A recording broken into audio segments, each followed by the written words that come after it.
What's up, everybody? Welcome back to another video. This video is failed beginnings and wrestling's worst debuts. This video is suggested by Jake Reinhardt, so thank you, man, for the suggestion. I do want to say the 2008, everything that happened in 2008 women's division video, unfortunately, in my opinion, it kind of made me a little uncomfortable, so I'm not going to be watching that video. I did record, the like half of the video, but I was like, no, it's all over the place. So yeah, I apologize for that. Thank you guys for that for that suggestion, but I will not be posting that video. But I will be posting this video, because this is failed beginnings and wrestling's worst debuts. So yeah, let's get into it. In wrestling, you only get one chance to make it. Again, I apologize, but if I'm not comfortable with something, or if I don't think something's right, I'm not going to react to it or watch it. So Good first impression. And so that's why it's critical your debut be a great one, because if it is, it can carry you far. But unfortunately, for every Chris Jericho or Kane out there are those who fall on the opposite end of the spectrum too. But which introductions were the worst of them all? Well, that's exactly what we're going to be looking at today. So join us as we take a deep dive into tripping at the starting line, wrestling's worst debuts. And of course, if we're going to start anywhere today, there really is only one place to do so, with the most infamous example of a bad debut out there, the Shockmaster. 100%. Yes, this one has become a punchline amongst fans for a reason, as nowhere else in wrestling history has a big introductory segment been so badly botched. But what was the story here? Well, basically, while hyping up that year's War Games match during August 18th's Clash of the Champions 24, Sting and Davey Boy Smith were confronted by Sid and Harlem Heat, with the heel trio demanding to know who the babyface's partner would be at this point. And that's when things fell off the rails, because once Sting announced the introduction of the Shockmaster, a sparkler went off and Fred Ottman, the former Tugboat, crashed through a cheap plywood wall looking like an out-of-work Kool-Aid man. But he didn't just crash through the wall. No, he also tripped on a 2x4 on his way through, and then proceeded to fall flat on his face, something which caused his poorly painted toy stormtrooper mask to fall off and reveal his identity to the world. Really, it couldn't have gone worse if he'd tried, and this was evident in the fact that you could audibly hear the British Bulldog shout, "He fell on his arse," afterwards. So it should go without saying then that after this disaster, the Shockmaster was dead in the water, and while he would hang around in WCW for a while after this, he'd very quickly be repackaged as a comedy klutz who couldn't do anything right, no matter how hard he tried. Still, at least Ottman seems to have found the funny side of things in the end, as he can still to this day be seen with his Shockmaster helmet at fan conventions. And company booker Dusty Rhodes appears to have been able to laugh as well, as he would reportedly joke with Vince McMahon over the years which followed when asking him which was worse, the Shockmaster, or our next subject, the Gobbledygooker. Yes, if Fred Ottman falling through a wall was WCW's biggest debut, like a Fortnite skin. Gobbledygooker. Yes, if Fred Ottman falling through a wall was WCW's biggest debut fail, yeah, it was worse, the Shockmaster, or our next subject, the Gobbledygooker. Yes, if Fred Ottman falling through a wall was WCW's biggest debut fail, then Hector Guerrero in a bad turkey costume was surely WWF's. But again, let's rewind a second, because there was a story to this one too. And that story was, in the lead up to the 1990 Survivor Series, a giant egg had begun appearing on TV. So with fans being told it was only a matter of time until this hatched, they understandably started speculating on who might be inside. Would it be, as one popular theory foretold at the time, Ric Flair making the jump over from WCW? Or would it be someone more new to them already? That latter suggestion was certainly what a young Mark Calloway feared, as given he'd only just recently signed with the company at this point, he now worried that he was going to debut as the Eggman. In the end though, it would be neither of these. No, it would be far worse, because partway through the show, Mean Gene Okerlund was tasked with finally finding out what was inside the egg. And as he stood there then, the thing finally hatched to reveal one of the worst looking turkey costumes known to man. But that wasn't all, because after that, he looked like he should be on Sesame Street. One of the worst looking turkey costumes known to man. But that wasn't all, because after that, the gobbledygooker, as Gene quickly christened him, started clucking and dancing his way about the ringside area, forcing the interviewer to do the same. What had been the point of all this? Well, it appears it was supposed to create a new mascot for the company. That said, after it bombed so spectacularly on night one, any plans for such an eventuality were quickly dropped. Yes, clearly Vince McMahon has a thing for bad egg storylines at Survivor Series. Of course, when the infamous golden egg angle occurred in 2021, it was only a few months after another botched debut had seen the once promising Piper Niven get saddled with the role of Dewdrop. Seriously, who thought this was a good idea? Take a powerhouse wrestler who could easily serve as an imposing force in the division and immediately make her seem silly by giving her a name like Dewdrop. Really, it boggles the mind. And what makes it all the worse is that the Kilburny-born star had already proven she was someone who could get over under her prior gimmick during her time with NXT UK.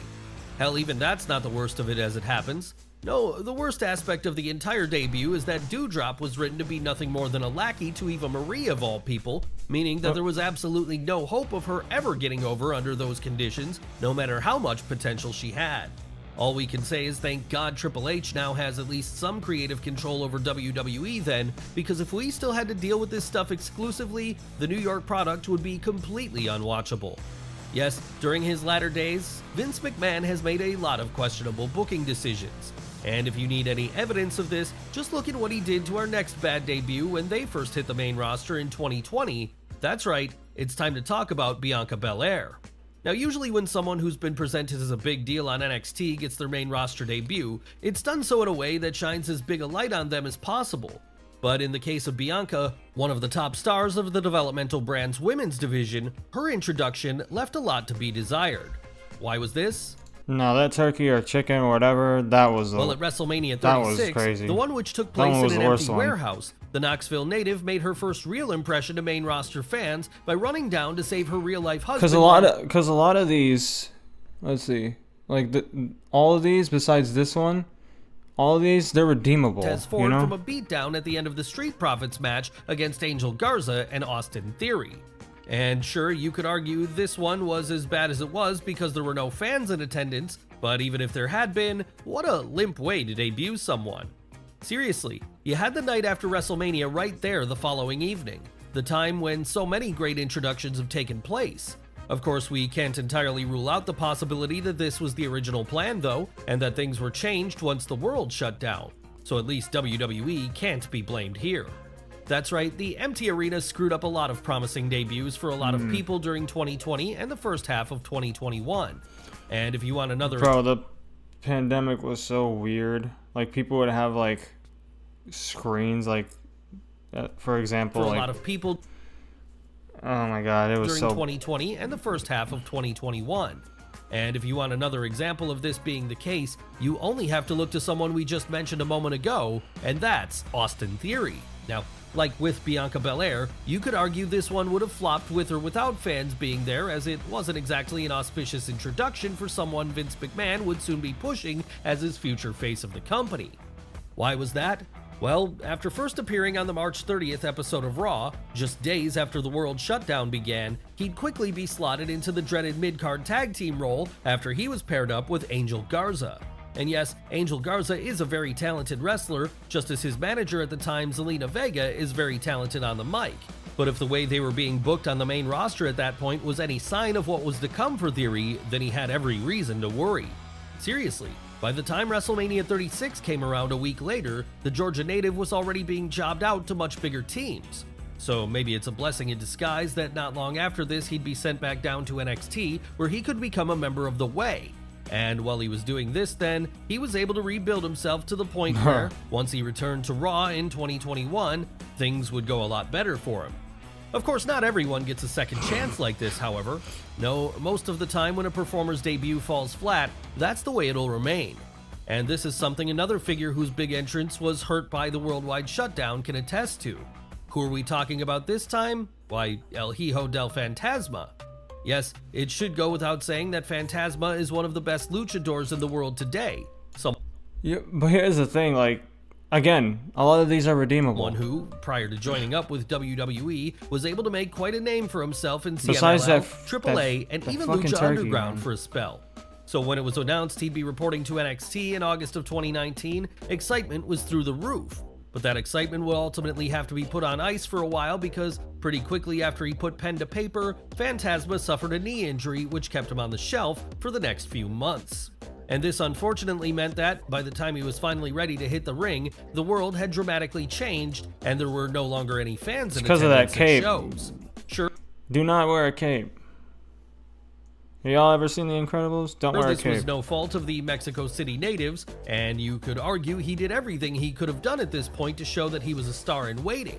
But even if he had all the skill in the world, the reality was when he took part in a tournament to crown an interim cruiserweight champion in April of 2020, and then went as far as to win the entire thing, it all felt just a little less than it should have on account of there being absolutely no atmosphere.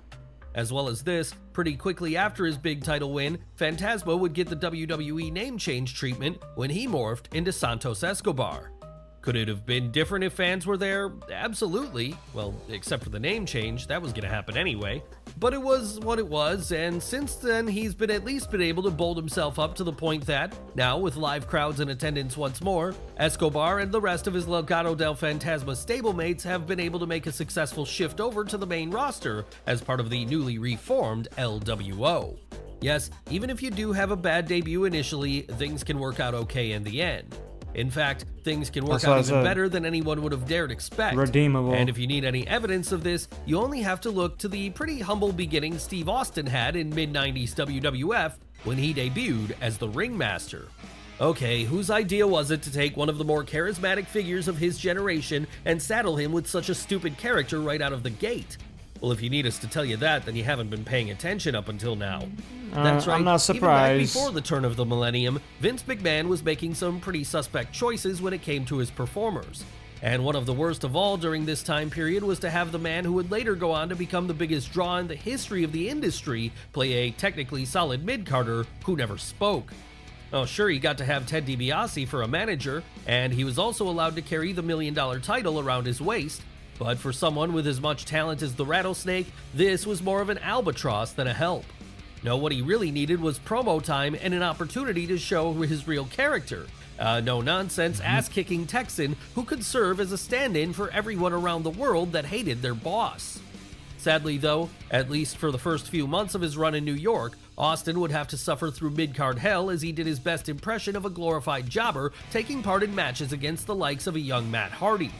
So thank God he was allowed to change things up in the spring of 1996 then, when after shaving his head, growing a goatee, and adopting a far more cold and calculating killer of a gimmick, he morphed into Stone Cold Steve Austin. And he's not the only rebel hero of the people type character Oh, it was who a lot managed to better. grow out of the ashes of a pretty poor debut. No, someone who many people consider to be the modern-day female counterpart of Austin also left a pretty bad impression with audiences when she first started in NXT during 2013. That said, this wasn't any fault of Becky Lynch's, it was all down to the terrible dancing gimmick she'd been given. Quick, come up with an idea for a character to give the new Limerick-born wrestler who's been signed to a developmental contract for your company. If your first suggestion was a bad Riverdance They really parody, fell into the then you stereotype, might be right? ready for a job in WWE's creative team. And what made this one even worse was that Becky You know, Lynch it's a good idea. You should enter doing an Irish dance. was no random performer who was going to sink to the mid-card for the rest of her career. No, once she actually got something to work with years later, she'd become arguably the biggest star in women's wrestling history. Back during those early days, though, you would have never guessed this was going to be the case, as after poorly shuffling her way down to the ring decked out in emerald green gear, Becky was left to deal with the fact that no one was taking her seriously. And that was probably why she struggled so much to get over during her early time on the black and gold brand. But thankfully, she was talented enough to overcome this in the end, because by the time the decade was over, she'd be the first woman to ever pick up a win in the main event of WrestleMania. It's just a shame the same can't be said for our next subject then, at least not yet, because when it comes to Chelsea Green, she's still to some degree recovering from a pretty awful debut in 2019. That said, the disaster which was her introduction can't entirely be put down to WWE creative at this point because, while there was no doubt a whopper of a gimmick awaited her, before it could really take shape, the Canadian broke her wrist at an NXT house show in March of that year. And sure, while this could have been a fairly minor setback in the grand scheme of things, the idea she was injury-prone was only added to when, upon healing up and making her main roster debut in November of 2020, Green broke her wrist again. And what made this second injury even worse, I feel like 2020 was not a good time to like debut. Not only was the match it took place in supposed to see her win and go on to be a part of that year's SmackDown Women's Survivor Series team, but this was her first introduction to a larger audience. After she realized she was hurt once again, though, the finish would be changed at the last minute to have Liv Morgan go over instead, meaning the former Impact star's moment in the sun would slide through her fingers here as, by the time she'd healed up again in April of 2021, WWE would have released her from her contract. Still, at least she's been able to recover somewhat since then by returning to the company with a new Karen gimmick, and even if this gimmick is pretty undercard in its nature, it's better than having no job at all. When it comes to our next subject, though, having no job at all may actually have been a better option than what he was originally saddled with back in the doldrums of 2020, because it was at this point that Omos made his Monday Night Raw debut as a giant ninja. Yes, a giant ninja. That was the gimmick Vince McMahon had seen in the big man when he first laid eyes upon him earlier in the year. That guy's massive. Why a ninja exactly? What the fuck? Well, he was a part of Akira Tozawa's ninja faction. That's right, Tozawa was being presented as a purveyor of the warrior way. And so, needing to have a crew of silent assassins by his side at all times then if he wanted to keep his hands on the cherished and highly prized 24/7 title, he decided to bring in the big guns when, on June 25th, an incredibly large man in a mask helped him to escape with the victory. Really, we can't emphasize enough just how stupid and painful this was to watch when it was airing. In fact, it's a miracle Omos survived the whole incident at all, and the only reason he did even that was probably because his face was hidden for most of it. So when the company decided to scrap the whole thing and instead rebrand him as Shane McMahon's personal bodyguard during the short-lived Raw Underground later that year, at least he has plausible deniability when asked where he'd been before. And this allowed him to slowly work his way up the ranks again without the stink of such a terrible introduction being on him. Of course, if Omos was watching in the early 2000s, he'd have already known it was possible for a big man to achieve success in spite of a pretty terrible debut gimmick. And the reason for that is because back then, Hollywood star Dave Bautista was first introducing himself to fans as the far less interesting Deacon Batista. But wait, what was this one all about? Well, following the 2002 WWE Draft, the Dudley Boys were split up and sent off to different brands so they could try out their hand at being singles competitors. And while for Bully Ray this meant pretty much keeping the same character, for Devon it instead meant a complete rebrand as Reverend Devon, a corrupt church leader who only cared about making sure he came out on top at all times. So in order to guarantee he always got his way then, the former Dudley boy brought in a deacon to help him get the better of his opponent during matches, a deacon who turned out to be none other than a young Dave Bautista. Obviously then, this was a pretty lame gimmick compared to the one he later became famous for, mostly on account of the fact he never spoke and was treated like little more than a lackey for the babyface of the week to get through on their way to the real star. It was dead on arrival if we're being honest, and that's why it's lucky Big Dave got a second chance to prove himself a year later when he got drafted over to Raw and from there became a member of Evolution. And you all know what happened after that. Batista became one of the biggest stars of his generation. So much so that a whole bunch of former WWE stars would grow up watching him, as was the case with our next subject today, Alexa Bliss. But wait, we hear you say, didn't Alexa have a pretty good start on the main roster? After all, she was only on SmackDown for a few months in 2016 before she became that brand's women's champion. Well, yes, that's true, but her actual introduction on NXT... I don't think Batista had the worst one. I think he 3 should years have prior put. had nowhere near the same level of good booking involved. There was worse ones that he should have put further in the video. Why was this? Well, because she was about as far away from the bratty mean girl character which later made her famous as anyone could be at this point. No, instead of letting her heel verbal skills shine on a mic, Alexa's debut in NXT saw her come out to the ring as what appeared to be a cheer. Does it go from worst to best? Or not worst to best, like the worst to the least worst? I'm not fairy of some kind, one who blew glitter all over the place does it go as she from carried least on worst down to the worst? aisle. Yeah, it was pretty lame and didn't allow Bliss the chance to show any real character at all. The closest thing we can compare it to really is the generic cheerleader gimmick Julia Hart had over in AEW before she transformed into evil Stevie Nicks. So it should go without saying then that this one didn't really get over with fans, and for a while at least, it looked like the goddess Evil might never Stevie even Nicks. make it to the main roster. Luckily though, by the time she joined forces with Blake and Murphy, the Ohio native was able to start getting things back on track, and this allowed her to recalibrate herself in preparation for her eventual Blue Brand debut.